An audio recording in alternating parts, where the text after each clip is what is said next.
Coordinate geometry होती क्या है? कोऑर्डिनेट्स 9th क्लास में भी आपने देखा होगा, लीनियर इक्वेशन आपके पास थी, उनके ग्राफ आपने बनाए होंगे। अगर हम किसी प्लेन के अंदर दो कोऑर्डिनेट एक्सिस बनाते हैं, क्या वाई एक्सिस और एक्स एक्सिस, दो लाइन हमने खींची, दोनों परपेंडिकुलर हैं एक दूसरे के, दोनों क्या हैं? परपेंडिकुलर। तो एक को हम नाम दे देते हैं एक्स एक्सिस और दूसरी को नाम दे देते हैं वाई एक्सिस। तो इसने क्या कर दिया, पूरे प्लेन को 4 बराबर भागों में बांट दिया। कितने भागों में? 4। एक भाग ये इस तरफ हो गया और ये एक्सिस कहीं पर ख़त्म नहीं होती, चलती रहती। दो परपेंडिकुलर लाइंस हैं जो किसी भी पूरे प्लेन को 4 बराबर भागों में बांट देती हैं, और 4 बराबर भागों में बढ़ता है तो बनती है क्वाड्रेंट। क्या बनती है? क्वाड्रेंट।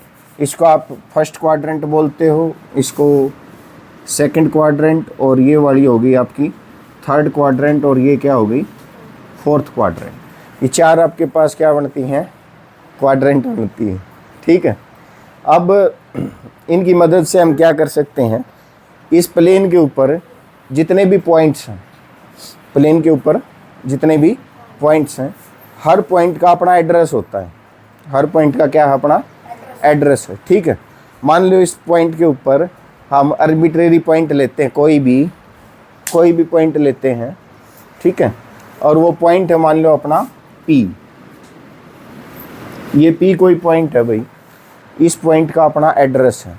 कोऑर्डिनेट के हिसाब से हम इस पॉइंट को बता सकते हैं कि ये पॉइंट कहाँ पर लाई करता है। ठीक है। तो करोगे क्या, इस पॉइंट से एक्स एक्सिस के ऊपर परपेंडिकुलर ड्रा करोगे। इस पॉइंट से एक्स एक्सिस के ऊपर क्या करोगे? परपेंडिकुलर ड्रा करोगे। तो इस पॉइंट का ये वाला जो है, ये जो डिस्टेंस, मान लो परपेंडिकुलर हमने ड्रा किया और वो एक्स एक्सिस को काट रहा है किसी पॉइंट के ऊपर, मान लो क्यू पॉइंट के ऊपर काट रहा है। किस पे? क्यू पॉइंट पे। तो इस पी पॉइंट का एक्स एक्सिस से डिस्टेंस कितना है? इस पी पॉइंट का एक्स एक्सिस से डिस्टेंस कितना है? ये जो लेंथ होगी वो लेंथ आपको देगी वाई कोऑर्डिनेट। किसको देगी? Y coordinate. इसी तरह अगर इस पॉइंट से परपेंडिकुलर ड्रा करोगे एक्स एक्सिस के ऊपर, किसके ऊपर? एक्स एक्सिस के ऊपर, मान लो सॉरी वाई एक्सिस के ऊपर, तो ये पॉइंट P से मान लो परपेंडिकुलर ड्रा किया और ये वाई एक्सिस को काटता है R पॉइंट पर। किस पॉइंट पे? तो एक तो लेंथ हो गई या डिस्टेंस हो गया PR। PR कौन सा डिस्टेंस है? Distance of P from Y axis. Distance of P from Y axis. और ये वाला जो है distance of P from X axis. Distance of P from X axis. अब इसको आप मेजर कर सकते हो, माप सकते हो, ये डिस्टेंस कितना है और ये डिस्टेंस कितना है। ठीक है।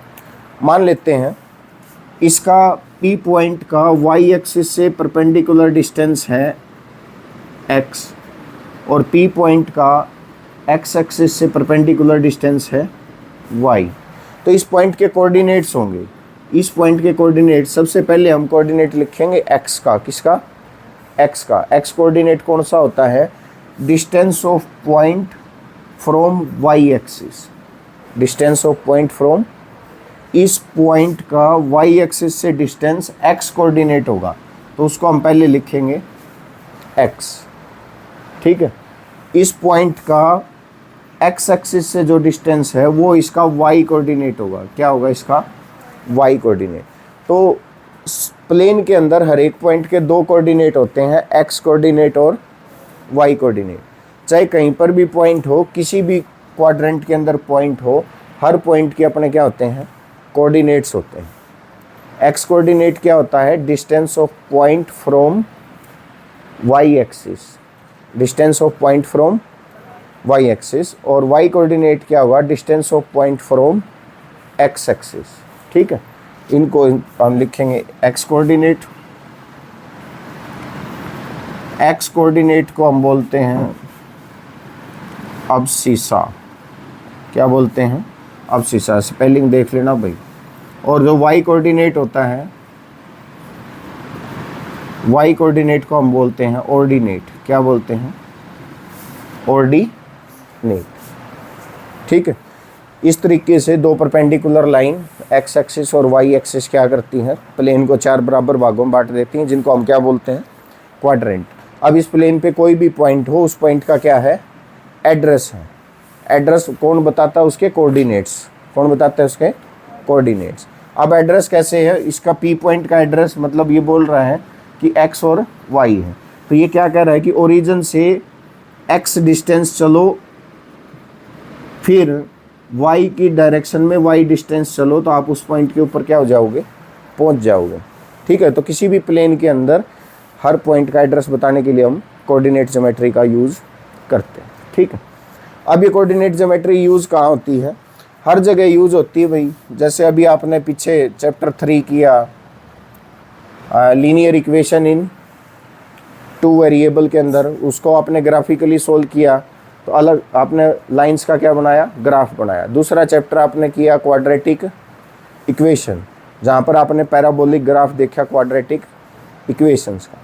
तो ज्योमेट्री को समझने में, और सिस्मोलॉजी होती है धरती का के अंदर की चीज़ों को समझने में, हमारा ये जो कोऑर्डिनेट ज्योमेट्री है इन सब चीज़ों के अंदर बहुत ज़्यादा मदद करती है।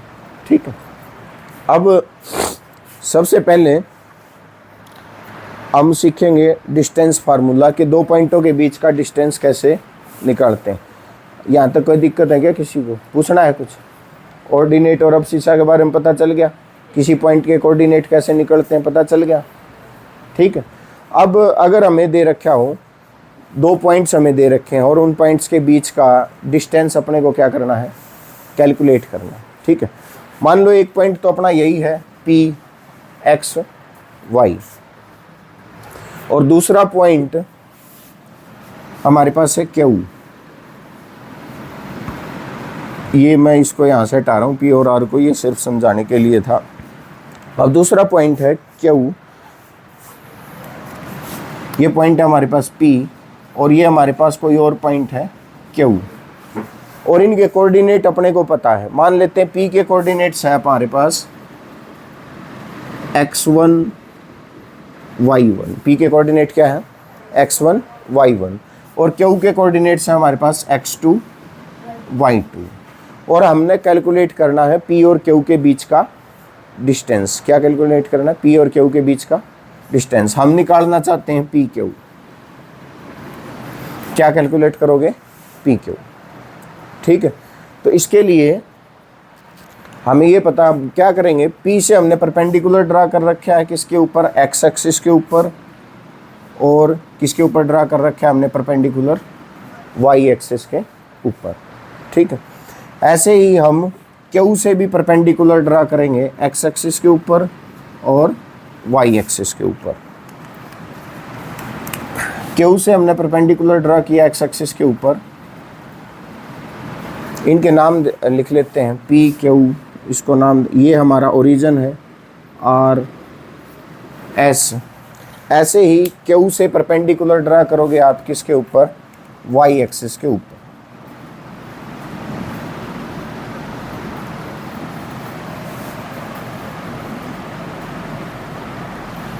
क्यू से वाई एक्सिस के ऊपर परपेंडिकुलर ड्रा करोगे तो मान लेते हैं वो वाई एक्सिस को इंटरसेक्ट कर रहा है, ये हो गया आर एस, इसको टी नाम दे देते हैं, इसको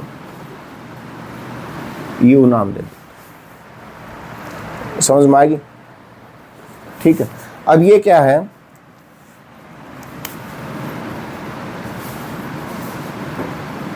पी से ये जो परपेंडिकुलर है अपना पी टी, इसको आगे बढ़ा दो भाई। आगे बढ़ाओगे तो इस परपेंडिकुलर को किसी और पॉइंट पे काटती है, मान लेते हो वो पॉइंट है वी। क्लियर है यहाँ तक? अब आप देख रहे हो यहाँ पर जो ट्राइंगल हमारे पास बन रही है, triangle P Q V, triangle P Q V, ये क्या है, एक right angle triangle. P Q V क्या है, राइट एंगल ट्राइंगल। इसके अंदर राइट एंगल किसके ऊपर है, वी के ऊपर राइट एंगल। तो इसके अंदर हमको कैलकुलेट करना है, क्या कैलकुलेट करना है, पी से क्यू, पी और क्यू के बीच का डिस्टेंस। तो अभी हमने पीछे देखा, अगर पी पॉइंट के कोऑर्डिनेट हैं x1 y1, पी पॉइंट के कोऑर्डिनेट क्या है x1 y1, तो ओ से लेके आर तक का जो डिस्टेंस है, ओ से लेके आर तक का जो डिस्टेंस है वो क्या है, कितना है, x1 है। ओ से लेके आर तक का डिस्टेंस कितना है, x1। क्लियर है यहाँ तक। और क्यू पॉइंट के कोऑर्डिनेट है x2 y2, तो इसका जो ओ से लेके एस तक का जो डिस्टेंस आपका है वो डिस्टेंस होगा भाई x2। ओ से लेके आर तक का डिस्टेंस x1। क्यों, क्योंकि आपको बताया जो इसका कोऑर्डिनेट होता है, x कोऑर्डिनेट जो होता है वो क्या होता है, distance of point from, distance of point from, x coordinate क्या होगा, distance of point from y axis. तो ये वाला x1 है, T से P तक का क्या है x1। तो जितना ये TP है उतना ही क्या है OR, उतना ही क्या है OR। तो ये कितना हो गया अपने पास x1। इसी प्रकार जो U से Q है, ये वाला जो डिस्टेंस है वो x2 है, और QU बराबर होगा OS। तो ये डिस्टेंस कितना हो गया x2। समझ में आ गई।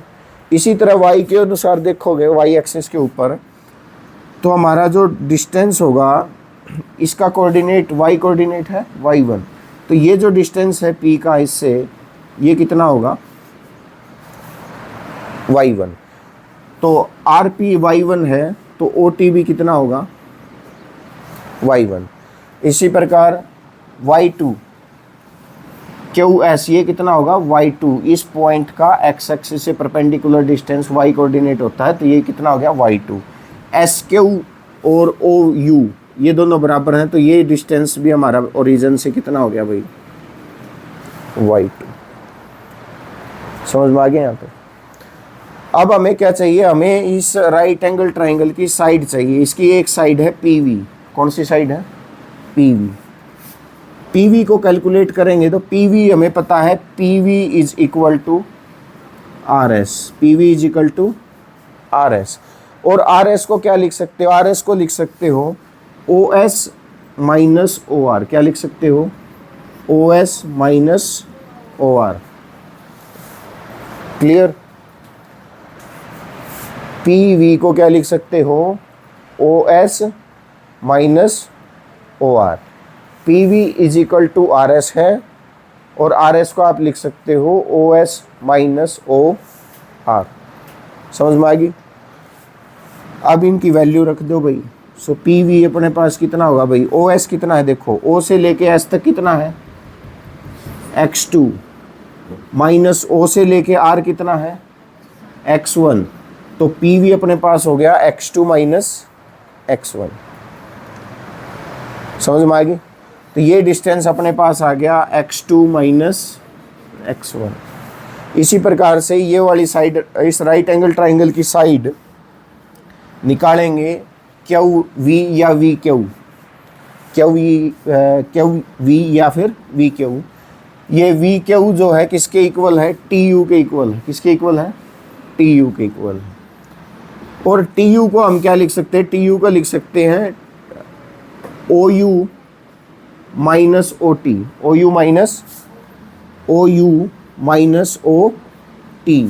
इनकी वैल्यू रखोगे तो OU की वैल्यू कितनी है भाई, O से लेके U तक कितना है y2, माइनस O से लेके T तक कितना है y1। तो इसकी वैल्यू अपने पास आ गई y2 माइनस y1।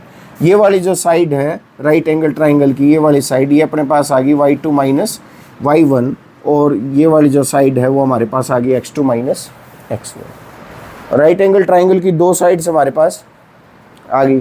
तीसरी साइड PQ है जिसको हमने कैलकुलेट करना है। तो पाइथागोरस थ्योरम आपने 9th क्लास में देखी है। यूजिंग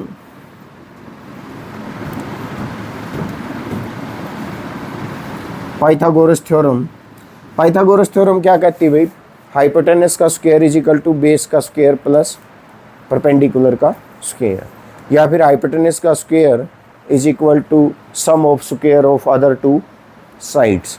तो पी क्यू अपने पास हाइपोटेनस है, पी क्यू का जो स्क्वायर होगा वो हमारे पास क्या होगा, पी वी का स्क्वायर, क्या होगा, पी वी का स्क्वायर प्लस वी क्यू का स्क्वायर प्लस वी क्यू का, हमें पी क्यू चाहिए, पी क्यू का स्क्वायर हमारे पास हो गया भाई, पी वी की हमारे पास वैल्यू है, पी वी की वैल्यू क्या है, x2 माइनस x1, इसकी जगह रख देंगे x2 माइनस x1, उसका क्या होगा स्क्वायर प्लस वी क्यू का स्क्वायर, वी क्यू या क्यू वी एक ही बात है, वैल्यू कितनी होगी y2 माइनस y1, तो ये हमारे पास हो गया y2 माइनस y1 का होल स्क्वायर। हमारे को चाहिए क्या, पी क्यू, क्या चाहिए पी क्यू, तो दोनों तरफ क्या लेंगे square root, taking square root on both side, दोनों तरफ आप क्या ले लोगे स्क्वायर रूट ले लोगे, तो पी क्यू का स्क्वायर और उसका square root is equal to square root of x2 minus x1 का square plus y2 minus y1 का स्क्वायर। यहाँ स्क्वायर से स्क्वायर रूट क्या हो जाएगा, कैंसिल हो जाएगा, और हमारे पास डिस्टेंस फार्मूला आ गया भाई, P Q is equal to distance between P and Q is equal to x2 minus x1 का square plus y2 minus y1 का स्क्वायर। यह आपका कोऑर्डिनेट ज्योमेट्री के अंदर डिस्टेंस फार्मूला। हाँ भाई क्लियर, समझ में आ गया।